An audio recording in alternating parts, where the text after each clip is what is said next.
right, good afternoon, everyone. Welcome to Tilson Live. It is Tuesday. It is 2 o'clock. We are live on Facebook, live on YouTube. I am Eric Allard, part of the fourth generation of the Tilson family, joined as I am each and every week by the one and only Dawn Dancer. How are you, Dawn? What are you doing? Well, I know we are celebrating the ALCS. We got the two Texas teams in the ALCS. I'm an Astros fan from my youth, like back when they were horrible. And we're 0-2 in the ALCS. We're 0-2. So I'm struggling with that. And Okay. a little embarrassing, a little bit embarrassing.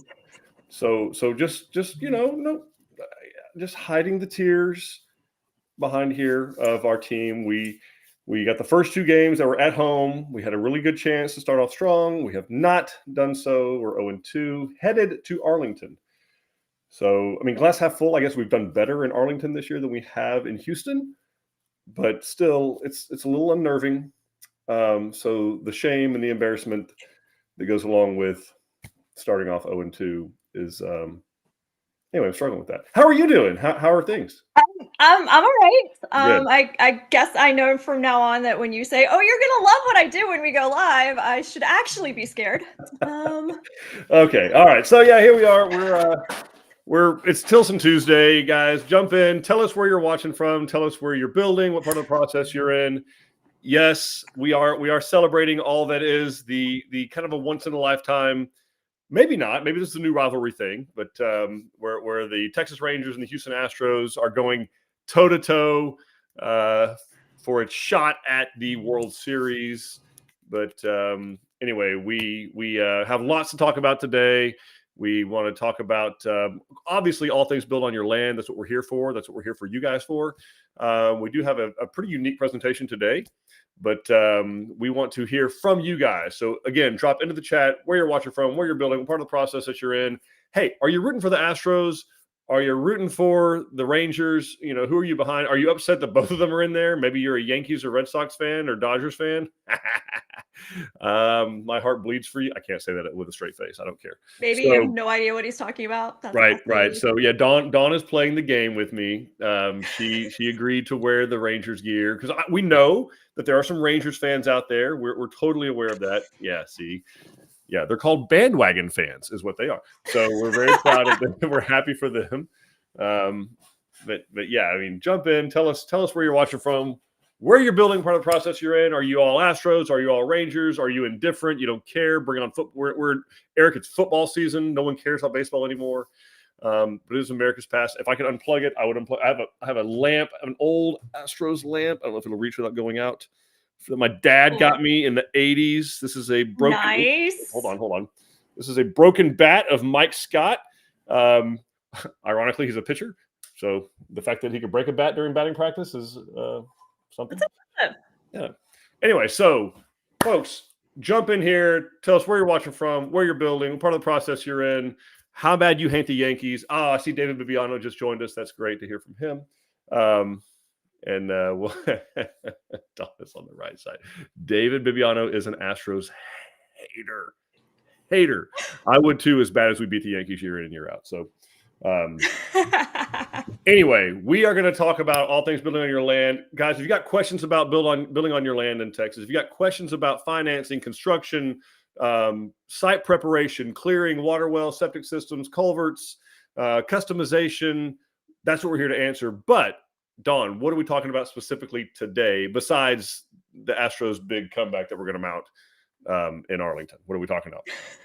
We are going to talk about the most important things to talk to builders about. So if you're at the beginning of the process and you're kind of vetting out builders, what are the 7 most important topics that you should make sure that you discuss with every single one of them? So that's what we'll be talking about today. No doubt about it. All right. So yeah, 7, because 7 is the perfect number. I mean, that's what it needs to be. There's probably only 6, but we came up with a 7th because you got to have 7. Odd numbers are better. Totally. Until you get to 10. Yeah. 10's good. 10's good. 3's okay. Good. But yeah. All right. So Dawn, is anyone joining us yet? Yes, we actually had our first. Here we I go. didn't show it first in the comments, but they were first on the Page actual one. YouTube platform. So we will honor that. Welcome. We have Misty. Hello from Mansfield, building the San Jacinto in Hood County, just waiting for the pre-construction. Okay. So, very cool. We've got Andy coming in from Needville on the edge of the country. Go Rangers. Oh, yay, Rangers. I think All right, it looks Andy, like welcome. you're outnumbered. That's okay. Meredith says, howdy from Houston. Currently live in Rosenberg, in the process of buying land in Columbus. Go Stros. There we go. Hang in there, Meredith. We've got Nick, lifelong fan of the Texas Rangers. Yeah, you'd have to be. Let's see. JD Hilly, can you help with land clearing, or does that need to be done by the owner beforehand, waiting to build in Splendora, Texas, Montgomery County? Great question. The answer is we absolutely can. And of course, we know that in Splendora, yeah, you're going to have a lot of trees to clear over in that area in the 59 corridor. So yeah, we can get you bids on having that done. We can do. We have a pretty easy package put together. We could do a 100 by 100 foot area, or a 1 acre area, which is 200 by 200 roughly. That would give you enough land. Typically, that's plenty of space for the house, driveway area, septic spray field area, which needs to be cleared as well. So, but yes, we can absolutely help with the land clearing. Awesome. We've got Lisa, howdy from Cowtown, Go Rangers, building a Magnolia B in Bandera County, looking like 2024 now. Hang in there, Lisa. It'll be worth the wait. We've got Petra. We just did our color appointment today. Yay! Congratulations. That's awesome, Petra. Thanks for joining us. We've got Christian. My childhood friend is VP and assistant GM for the Rangers. So even though we were both born and raised in Cali, we are destined to be Rangers fans. Man, I think he means sentenced to be Rangers fans. Oh no, destined is a different. No, that's awesome. Hey, look, everybody's got their team. I get it. I find out I was today years old when I found out that my son is a Cowboys fan. But that's not allowed. Oh wow! I know. That's what I said. Anyway, we're going to talk about that later. We'll visit about that. And when is team moving out? We'll be renegotiating the way chores work, and I would say allowances, but they don't get allowance, so there's nothing to negotiate there. We might have to pay rent now. Yeah, we can talk about this. Anyway, guys, obviously jump in where you're watching from, where you're building, what part of the process you're in. Any and all questions. We want to hear about your questions. We can talk lineups. She's studied the lineups carefully of both teams. She has a lot of input and opinions about who should be batting where and who should be pitching next. She's ready to talk all things sports ball. The bat with the stick and the game and the ball. Why are you going to call me out like that? Hey, man. You would own it. You know that. So, but truly, we want to hear from you guys. We're going to talk about a lot of things you need to know. Again, we're not assuming everyone's going to choose Tilson as their builder. People make bad decisions all the time. So we do want you to know that if you do go to talk to other custom builders, these are questions you need to ask of us, of them. Like, this is stuff that's going to protect you and your family from things going off the rails. It's stuff that you need to know if you're going to be going through this process. And that's really what this is about. So, Dawn, if you will, why should they even listen to us besides the fact that we know the two best teams in baseball? Yes. So if you're new here, who is Tilson Homes and why should you listen to us? We have 90 plus years of tradition. We are the most experienced rural home builder in Texas. So the company was founded in 1932. It is Texas family owned and operated, and Eric is the fourth generation. And there are other members of the fourth generation also part of the company now. They're also Astros fans. Okay, fair enough. I mean, full disclosure, I did tour the Astrodome when I was 2 days old. So boom, there you go. I was there. We have and left shortly thereafter. It was like 2 years later. We have built over 40,000 homes on our customers' land throughout the state of Texas. It is all we do. So we are definitely experts in the field.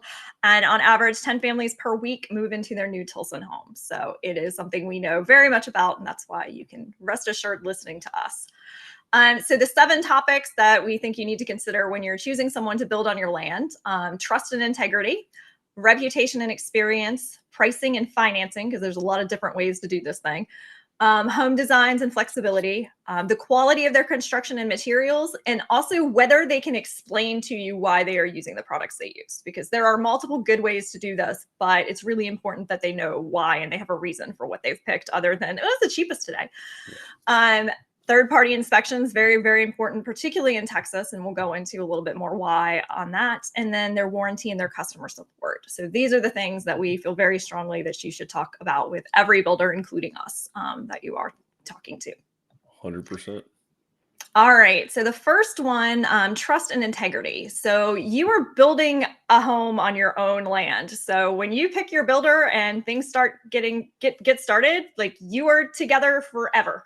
It is a longer process. It's not something that you can just walk away from. Like, when you're buying something in an established subdivision, you're building you're buying from a production builder. If you don't like it, you can leave and like your deposit's gone. Like this is on your property, guys. So it's very important that the person that you are picking and the company that you are picking to build your home is someone that you trust and you feel confident in. And this is really, it's not something that I can give you a set, this is how you determine that. But just, if you're sitting down and you're talking to people and it just doesn't feel right, don't walk away, run away, please. Like you are going to be with this person for a very long time. So you want to make sure that you are making the right decision for yourself and your family, because it's at least a year before you are into that house. And then it's the rest of your life that you are living in it and you are living with that choice you made. So make sure that you feel comfortable with that choice that you're making, that they're telling you the truth, they're keeping their promises, and that everything is going right with that. All right. Next one, reputation and experience. So look at stuff. How long has the company been in business? How many homes have they built? What is their experience actually in the area where you're planning to build, and as well as their experience building on the customer's own land, because it is a very different situation than when the builder owns the property. So you need someone who's familiar with that and able to navigate around it. Look at the quality of the homes they've built. Do they have models that you can go through, or are there customer homes that you can go through? Can you see it? Can you touch it? Or are we just in a pretty shopping center? Like make sure you're actually laying eyes on their own homes. And then also the reputation in the community with their customers as well as their subcontractors. You can tell a lot about a company based on how they treat the people who work for them, in addition to how they treat their customers. So kind of talk to people and get the sense of what they're doing. All right, Eric, I know this is your favorite. So I'm a little bit passionate about pricing methodology. So again, keep dropping your questions and comments into the chat. We'll get to every single one of them. We know there's some there, but I want to talk a little bit about kind of the pricing methodology. We're taught for some reason at a young age, I don't know why, where this comes from, but to ask about how much a house costs based on the size of it. What's the price per square foot? Even though we're never taught to ask how much a cheeseburger costs per ounce, or a steak cost per pound, or a car cost per pound, or anything like that. But for whatever reason, we're taking an infinitely more complicated item like a custom home built in an individual place on your land. And for some reason that we should be able to extrapolate how much that costs per square foot. And that just makes sense from place to place to place. Get it out of your head. It's a dangerous situation for you. I'm going to explain why. Because there are some builders that they'll quote you a price per square foot. So we got two examples here. One's 10 foot by 10 foot. One's 50 by 2 feet. So these are hypotheticals, obviously, but they're to illustrate a message. So they're both the exact same square footage, right? They're both 10 by 10 is 100 square feet. 50 by 2 is 100 square feet. The difference starts to come in after that, right? And we're going to go super, super simple, just to illustrate the point. But in this example, in the first example, you've got 40 lineal feet of perimeter, 10 by 10. So 10 plus 10 plus 10 plus 10 is 40 lineal feet around the outside. So that's 40 feet of exterior wall, interior wall, insulation, right? Sheetrock, all that kind of good stuff. Okay. The bottom example, the rectangle, has 104 lineal feet of perimeter. Now, same square footage. One has 40 feet, one has 104. So we don't know anything else right now, right, Don? We don't know ceiling heights. We don't know plumbing fixtures, light fixtures, what type of cabinets, what type of countertops, what type of floor coverings. We don't know, what type of shingle or metal roof that we're using. We don't know any of that stuff at all. But we already know before we ever drive a nail that we have almost 2.5 times more waste in the bottom example than we do the top, right? So that's just man hours of labor. That's perimeter of foam boards for your foundation. That's perimeter beam of the foundation. So let's say the beam is 28 or 30 inches deep and 12 inches wide. Okay, well now instead of 40 feet of that, you have 104 feet of that. That's your sheetrock on the inside. That's your whatever kind of cladding you're doing on the exterior. So whether that's hardy plank, stone, stucco, brick, the insulation that you're using, just those things alone, nothing you'll ever look at again apart from the outside. And we're already talking 2.5 times more material and waste, man hours, whatever. And so the point is, if a builder's quoting you a price per square foot, they're quoting you that bottom one, even if they only build you the top one. So you don't want to go price per square foot. And on top of that, not all of them will use the same footage when they're quoting you the price per square foot. Some will quote you the price per square foot of the living area. Some will quote you the price per square foot of the total slab area. Some will quote you the price per square foot of total slab area plus attic space area. So the more footage obviously yields a lower price per square foot. So just, it can be misleading. They're always going to have the advantage. Do not shop based on price per square foot. You will not win. A couple examples after that. Just these aren't really even that extreme, obviously, but this is a 2,000 square foot house, 2,091 square feet. You got some 45-degree angles where the garage is. You got quite a bit of porch, right? We got large back porch, large front porch, a lot of offsets.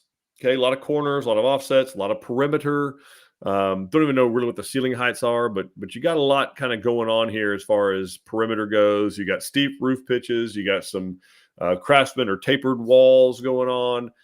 You got some curved trusses. Those are going to be custom fabricated in a shop somewhere in the center of the job site. This is going to have a certain cost to it.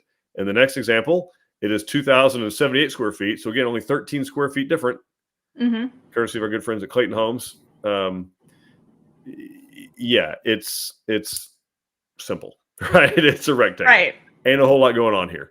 So, and again, I'm not trying to be flippant or sarcastic, but I am trying to reduce this to the ridiculous, and that is 2,000 square foot house. Both of these houses are within 13 square feet of each other, and we can all agree on this, little exercise.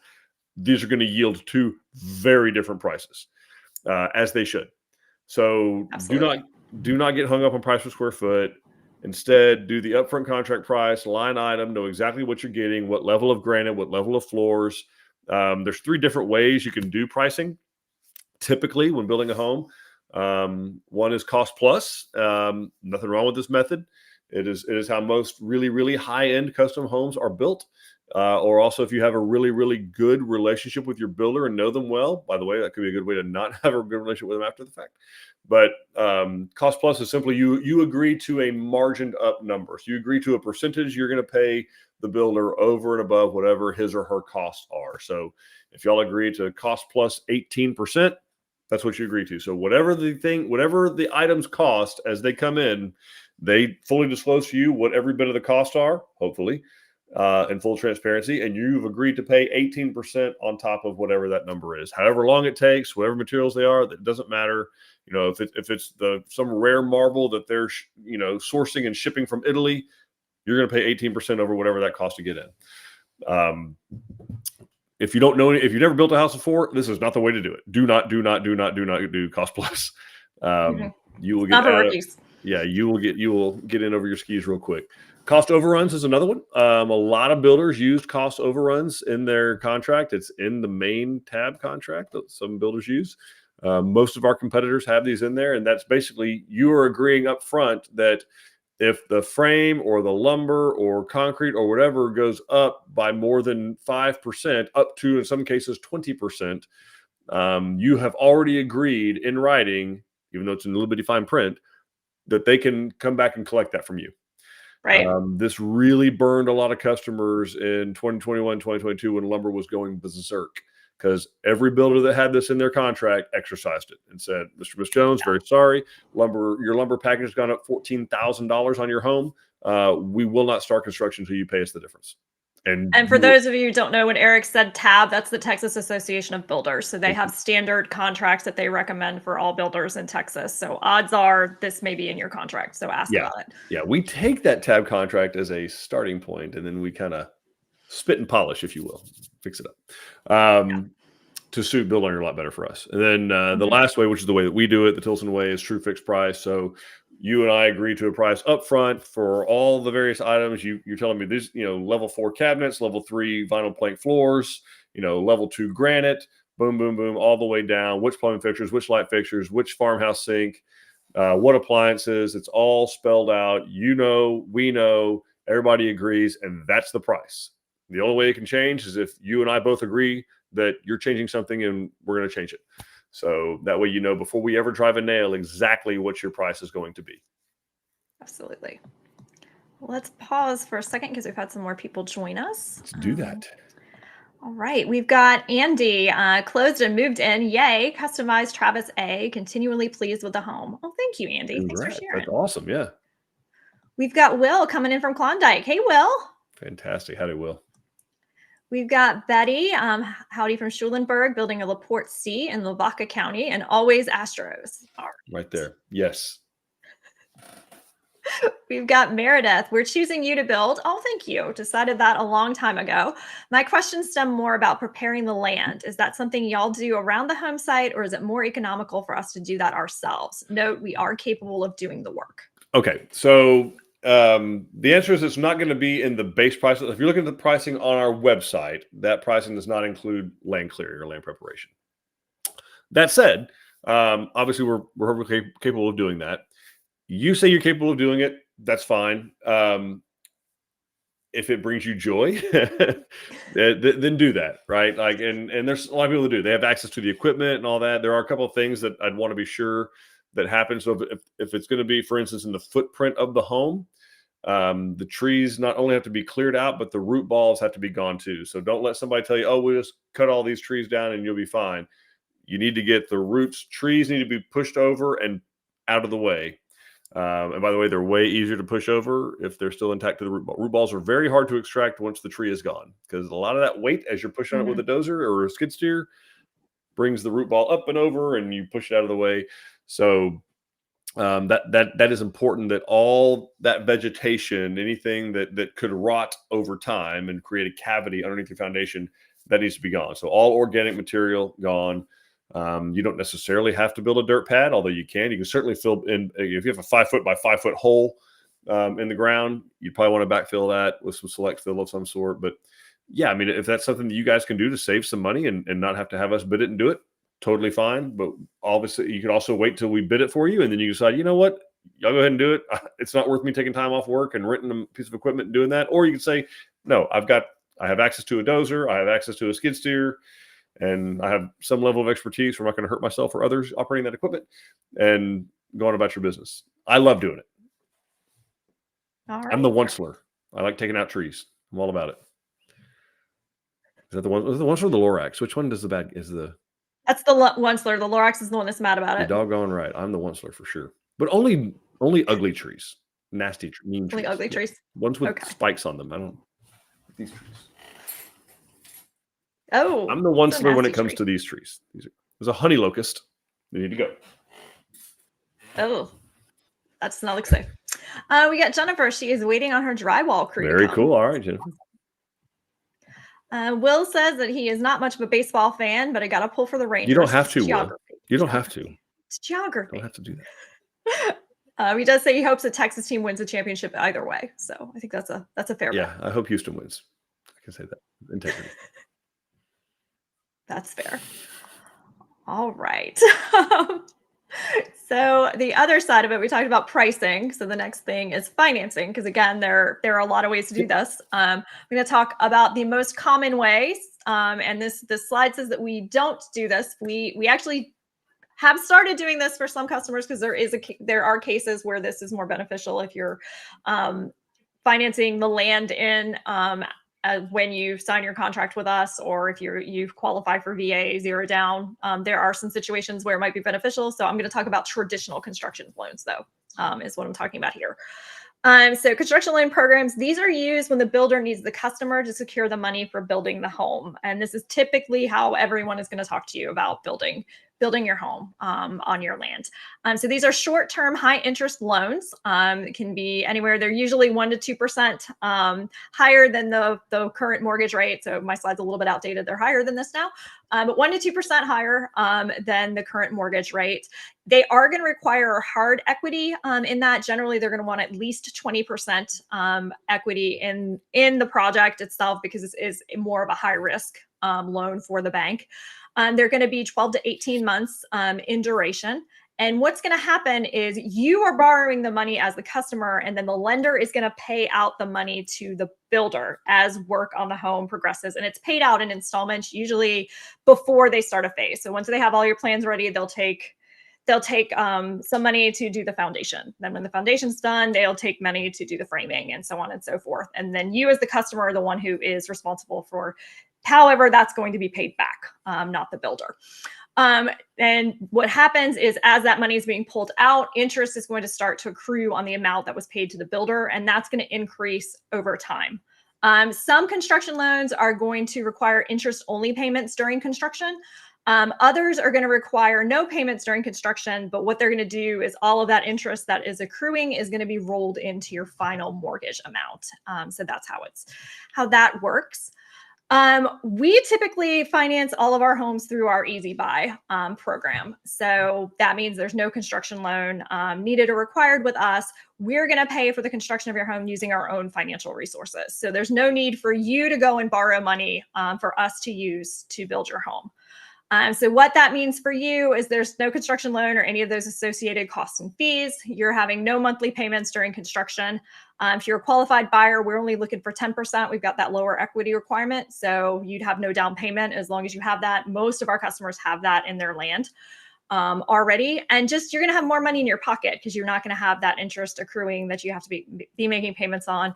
There's also a peace of mind factor with this, and just knowing that we're financially sound enough to build your home and not get paid until it's done. So we have enough financial resources, and we're a stable enough company that we don't need you to go pay for the construction of your home until we're finished with it.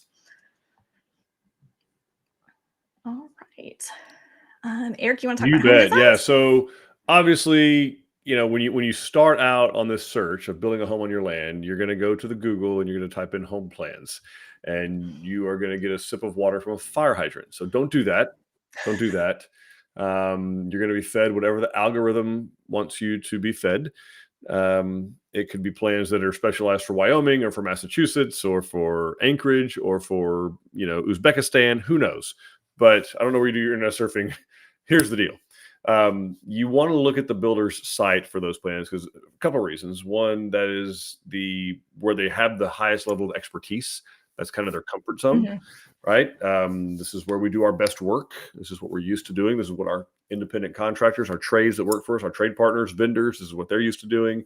These are our most efficiently priced plans, obviously, because we have some repeatability in there. We've 3D modeled them, we've rendered them, we've done takeoffs, estimates, frame packages on them.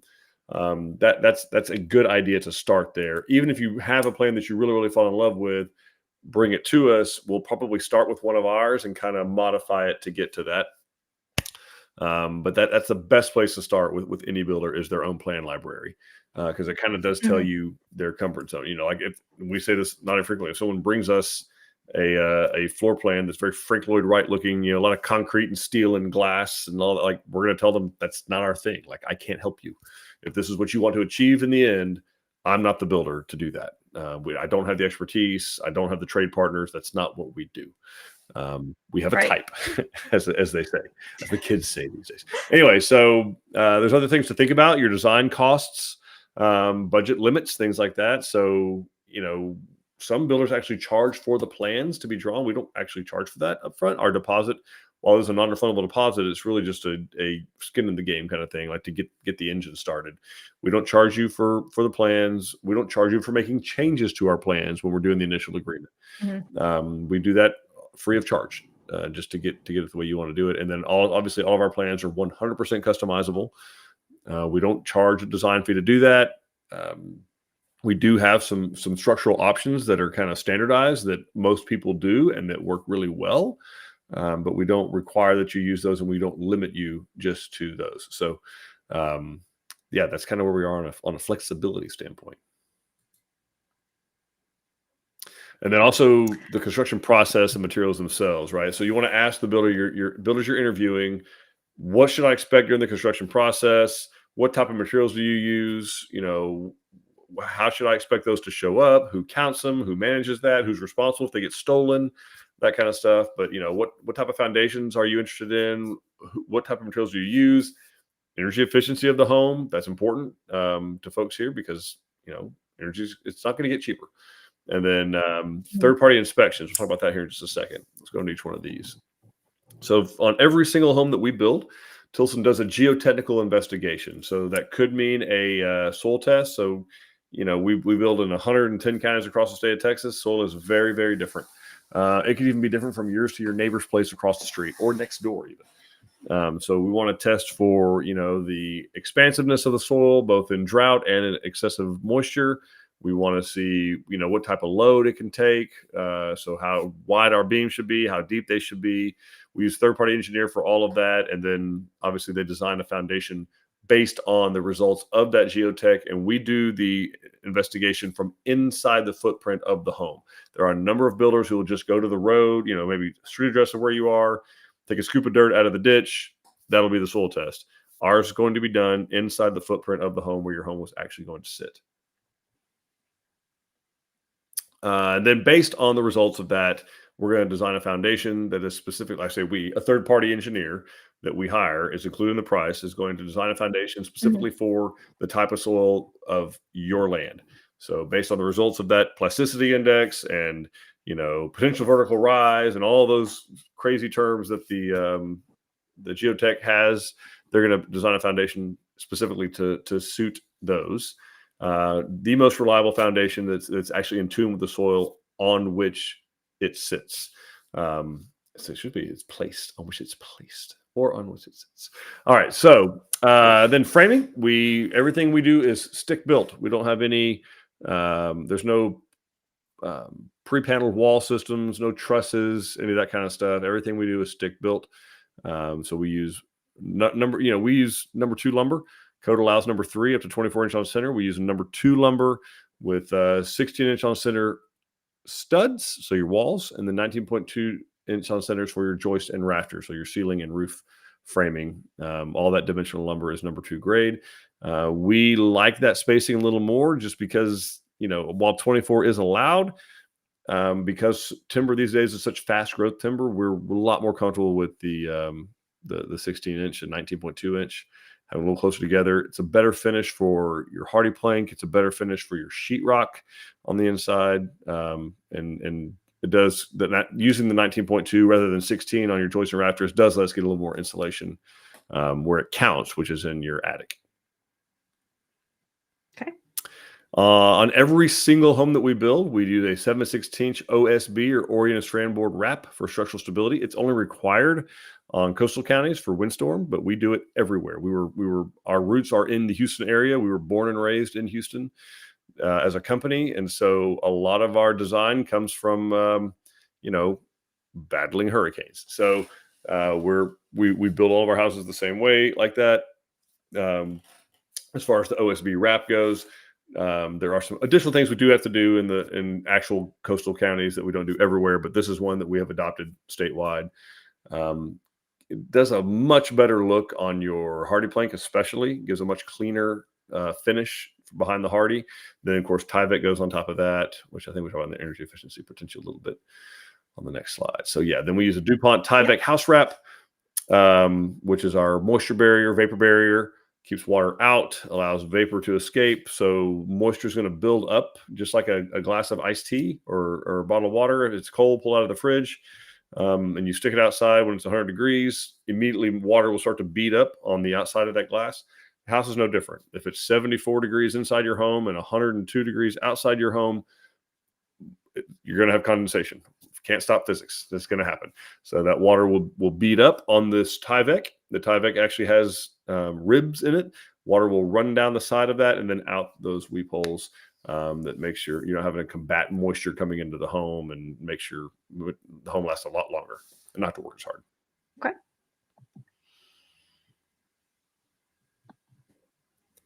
Also, we have switched over completely to cross-linked polyethylene pipe, which is PEX for short. We use a grade A PEX, and it is much less susceptible to freezing. Water can still freeze. I don't care what you put it in; it still freezes at 32 degrees. Can't change that. But the difference is between this and say CPVC or copper is that it will expand to up to a little over 2.5 times its size. So that when the water does thaw back out, you don't have burst pipe joints everywhere. The other thing is, speaking of joints, you have a lot less joints with PEX than you do with copper or CPVC because PEX can bend. It's malleable. So we can bend it around and have almost it's almost like a seventh many joints as we would have in a copper or CPVC home. So again, every joint, both sides of that joint is a place for human error and a place for potential leak at some point. So the less joints, the better. No product can offer that quite like PEX can. And lastly, it stands up to hard water, well water, which is a lot of our customers are on way better than any of those other products because it's plastic. So it's a great product. Easy to fix, easy to work on. Finally, our cabinetry is we use a company called Kent Moore Cabinets, also family owned out of Bryan, Texas. So we use a raised panel, solid wood front cabinet, custom American made cabinetry. Obviously, they have all kinds of different door styles and to choose from, drawer styles. 42-inch uppers is standard in all of our homes. Full extension drawer glides is standard in all of our kitchens.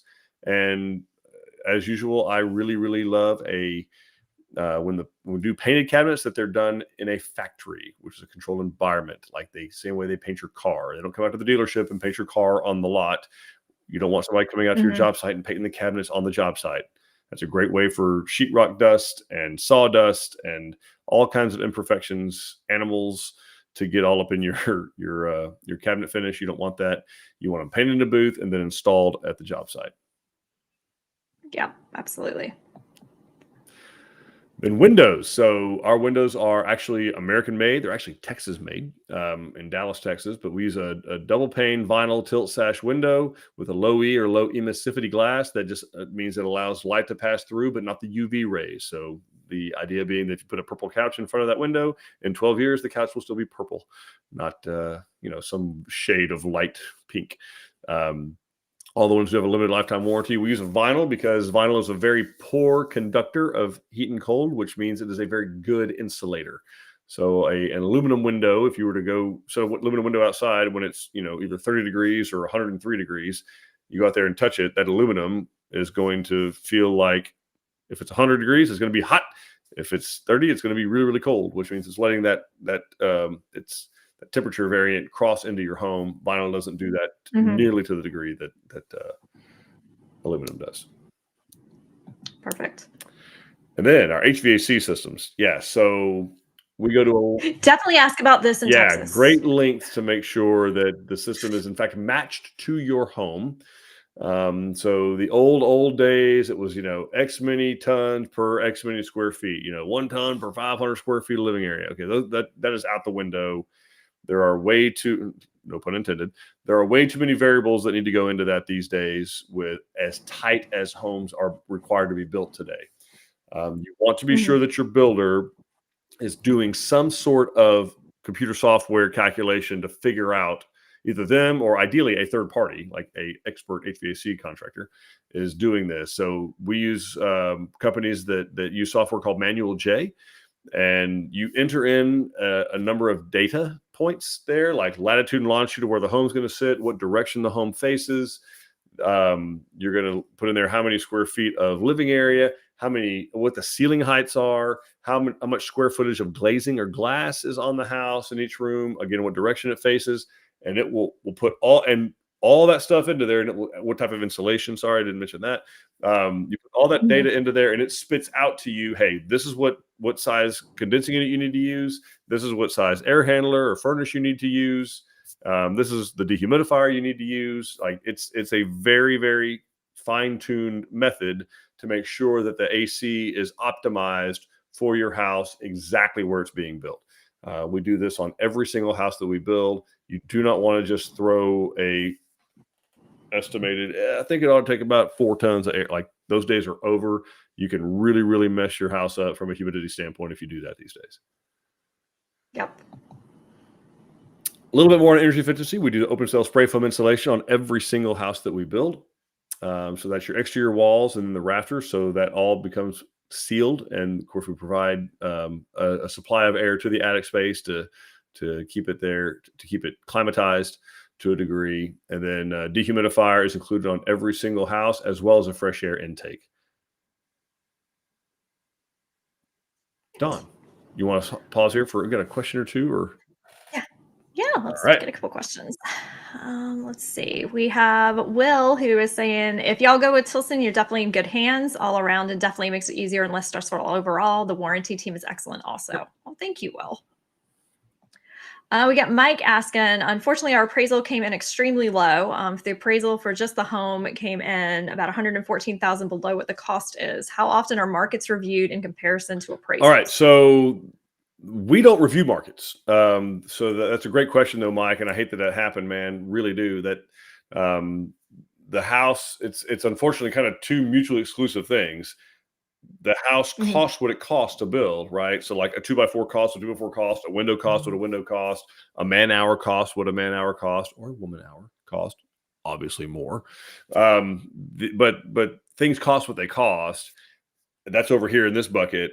And then the market will bear what the market will bear, right? So depending on the area that someone's building, that is going to draw, like, what's the demand like there? How long do houses sit on the market? What's the average price of the home once it sells?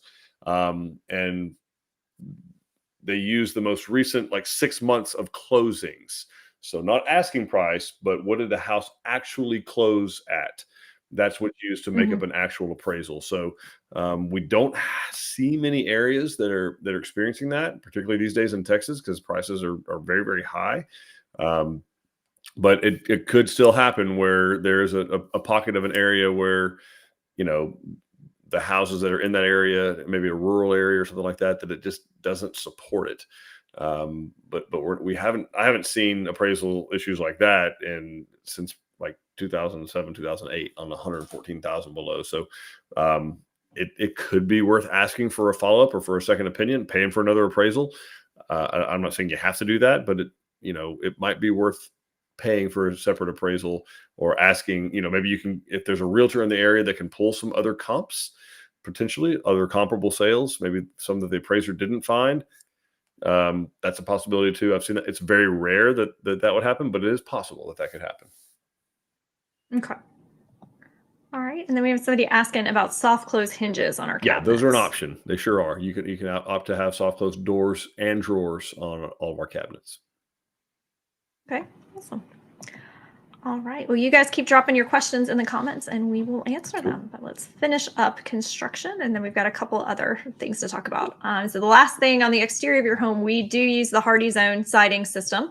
And we use the full system. So we're using the siding, the soffit, the fascia, and the frieze, just because that extends your warranty, because we're using the full system. So you're going to qualify for the manufacturer's 30-year warranty. So great product for your homeowner's insurance purposes. Is generally classified as masonry. Your architectural review committee may disagree, but you would save a little bit on your home insurance for using this on your exterior for your siding. The next thing, third-party inspections. So this was something that was very surprising to me when I started working for a home builder in Texas.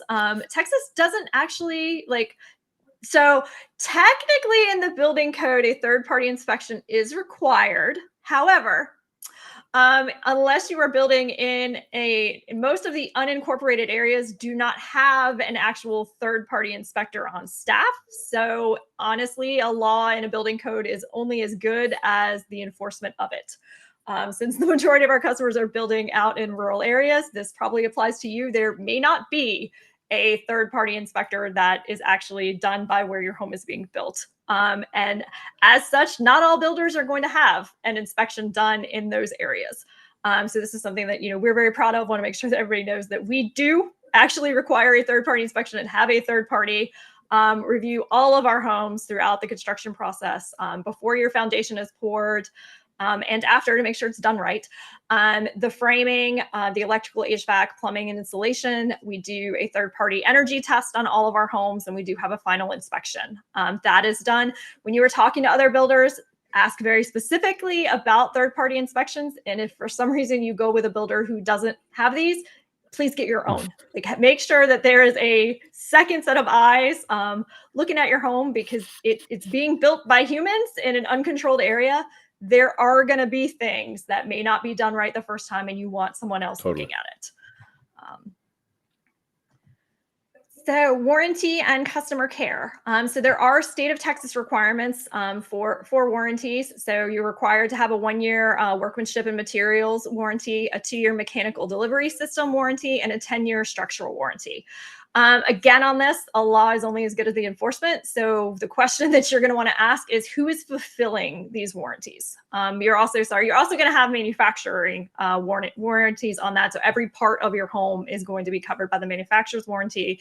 So make sure you ask for those products that are being used, get a copy of those warranties, register everything that you have when you build your home to make sure that those warranties apply to you.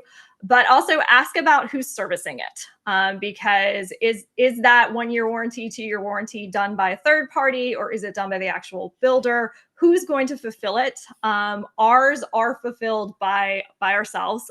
So a Tilson employee is going to answer your warranty call, and a Tilson employee, unless it is for some specialized equipment in your home, like your HVAC system, a Tilson employee is going to come fix it in their Tilson vehicle.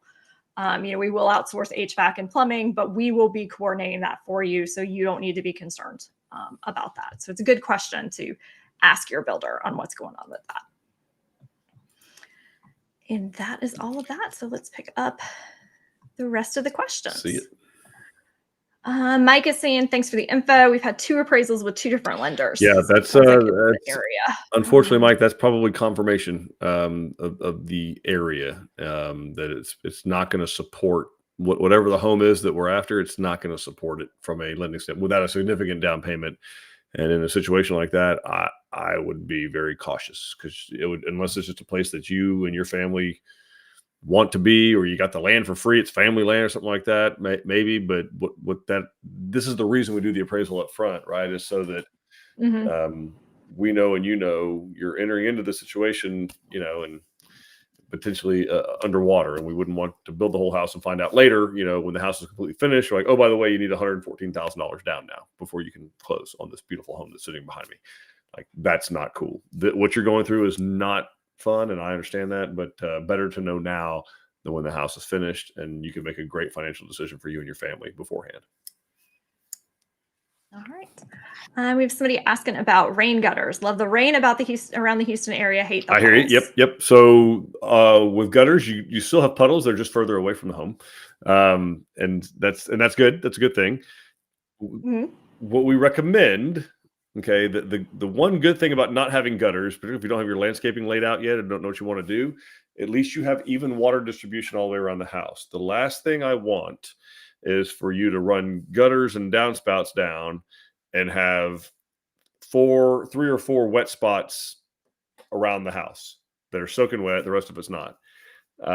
So obviously you need to get the little things that take the water away. The little splash blocks sitting underneath the downspouts is not enough. You got to get that water a minimum of 10 feet away from the house, preferably 15 or 20, but minimum of 10. That's the code requirement. So as long as you do that with the gutters, I'm a fan, and we can get pricing on that for you to do that.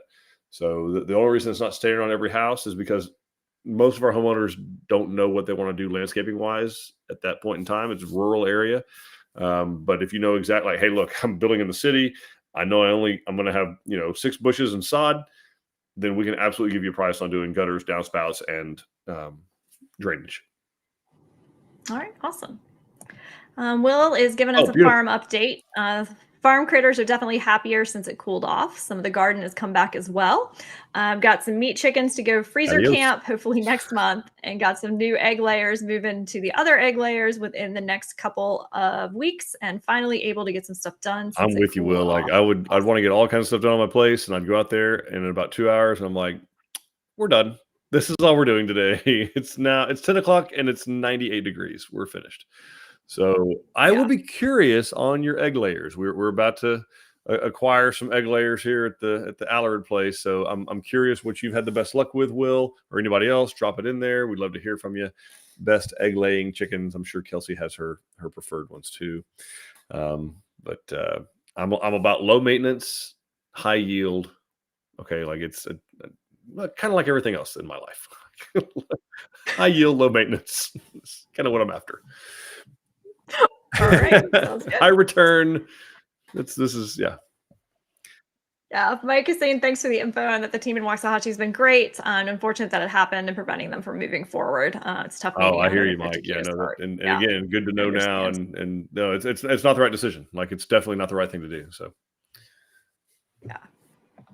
Andrea is asking, why is the amount of ductwork and spray foam insulated houses not calculated in the sizing of the HVAC oh, that's a great system? question. So because it's not particularly in spray foam, the spray foam attics are only about 10 to 15 degrees higher, depending on the time of year, than downstairs. So we use an R6 ductwork.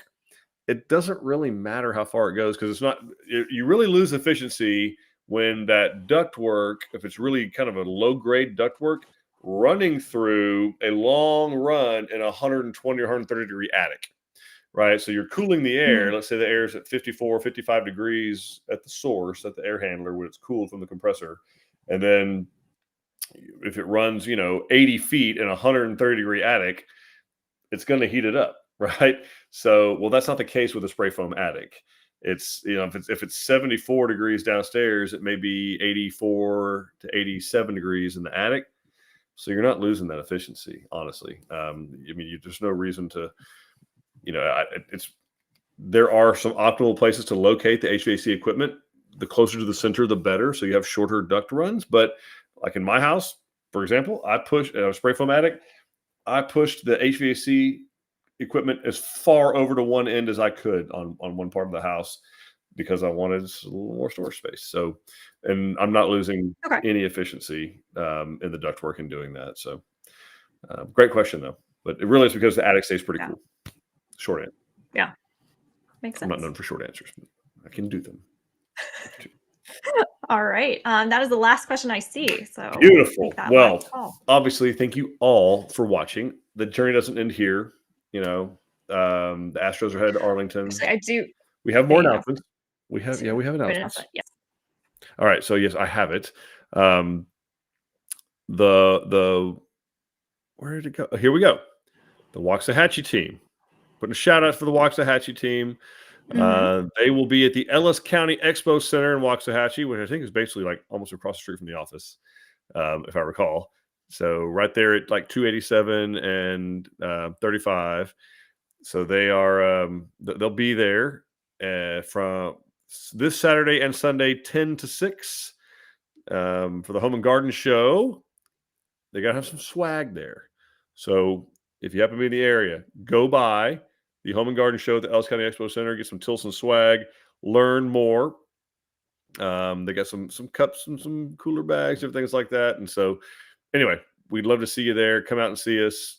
The Waxahachie Design Center team will be there this Saturday, which is what? That's the 21st, 22nd. Yes. October 21st and 22nd, Ellis County Expo Center. Come see us. We have other seminars happening too, right? We do. The San Marcos location, the Georgetown location, Bryan and Huntsville will all be hosting a seminar this weekend as well. And then we have something really exciting coming up on the 28th. Oh boy. We are going to do our first ever, what we're referring to as a Muddy Boots home tour.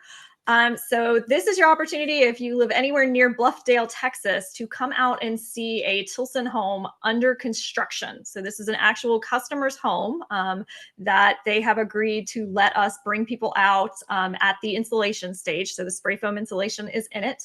And you can tour the home, see how it's built. Our regional construction manager, Mitchell Porter, will be there taking everybody on a tour and explaining how Tilson does everything. They answer all your questions about construction and the materials that we're using. So it's a great chance to come out and see, what our houses look like before they're all pretty. Because in the models, you see them all done. This is giving you that peek behind the sheetrock and everything that's happening down there. So go ahead and scan that code if you've got your phone We would handy. love to Check see it y'all out. out there. Yep, we'll We would be out love there. to see you there. It is very limited opportunity because this is our customer's home. So parking is very limited. So we're only letting about 15 families join us. So if you are interested in it, please sign up and secure your spot. Get in early. All right. Where else could they sign up for that? They can sign up for it online. It is now live. There's a link on our website in the events section, and they can sign up there. Perfect. All right. So we got the website open 24/7. We got 12 design centers open 7 days a week. We got a Facebook page. We got a YouTube channel with hundreds of videos on there to educate you guys on this process, on this journey of building a home on your land. We're here to answer your questions. We got new home specialists on standby to answer your high-level questions, set appointments in design centers to make customizations to the plans. So, folks, we're here to help you guys. We really, really hope you find value in these things. We hope they're helpful. We hope to hear from you soon. And between now and then, we hope to make you part of the Tilson family. We'll see you guys later. Bye, everybody.